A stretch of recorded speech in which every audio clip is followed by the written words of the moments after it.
someone on this planet once wanted peace. In fact, many of us did.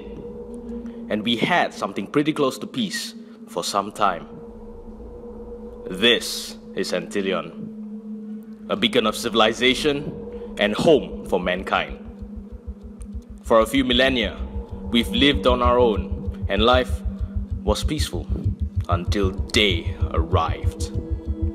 About a century ago, we had human visitors from outer space. They called their home planet Xeltros, a planet 500 million kilometers away from ours. Their spacecraft could effortlessly traverse that in a matter of days. Impressive, but they had much more. We saw their industries, their cityscapes, their cutting-edge research. Xeltros knew our level of advancement was a far cry from theirs. So they offered many things: technology, resources, trade and commerce. All we had to give in return was our people. We sent Anthelyons to Xeltros as labor for their industries, as part of a trade agreement. It didn't take long for things to turn sour.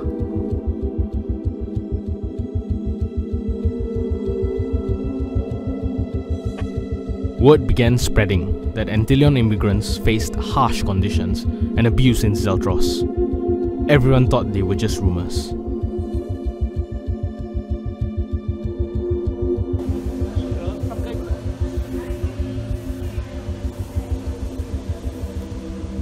But the sentiments of most Xeltros citizens soon became clear.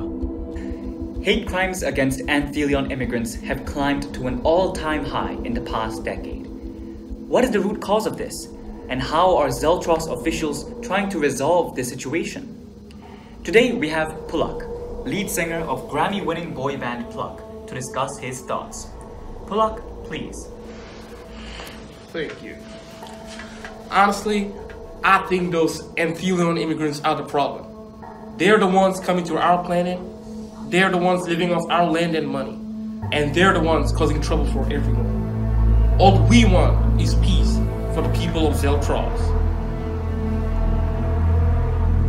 To them, Anthelyons were lowlives.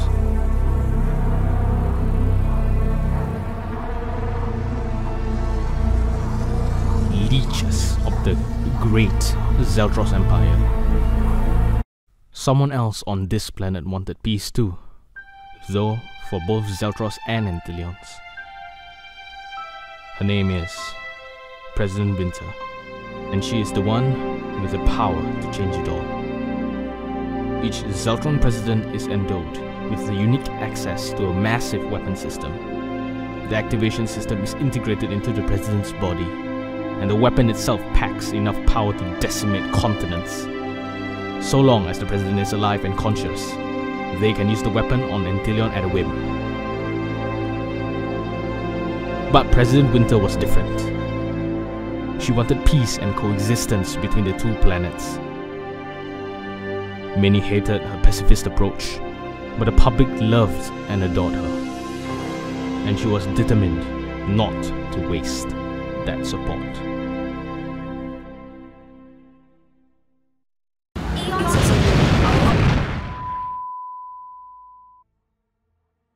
We have thoroughly investigated the death of our beloved President Winter. The explosives used in the assassination attempt were indisputably of Anthelyon origin. Though a culprit has yet to be apprehended, this is most certainly the work of an Anthelyon agent. The people of Xeltros will not tolerate this blatant act of terrorism for murdering President Winter and violating her wish for peace. The Imperial Xeltron Knights now declare war on Anthelyon and vow to avenge her senseless death. We never managed to convince Xeltros that we weren't responsible for the assassination. Even when we tried, the people of Xeltros were too blinded by rage to listen. They wanted justice for the president, and the resulting invasion of Anthelyon was supported heavily by the Xeltron masses. When President Winter was killed, access to Xeltros' massive weapon array seemed to have disappeared along with her.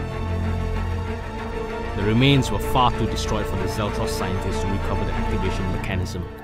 They had no way to pass on the access to the weapon system to anyone. So luckily, Anthelyon did not face instant obliteration from Xeltros' weapon system. But they had so many other ways to destroy us. Their fleets and troops were far stronger than ours, their weapons far more deadly.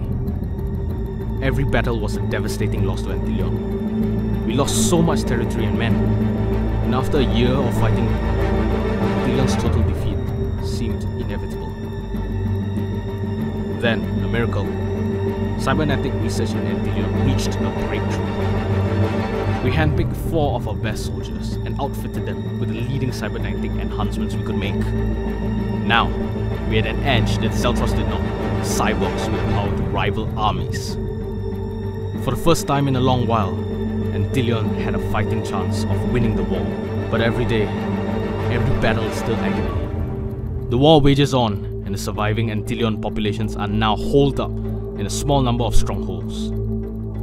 Our duty as soldiers are to defend Anthelyon to the death. But who knows how long we can last.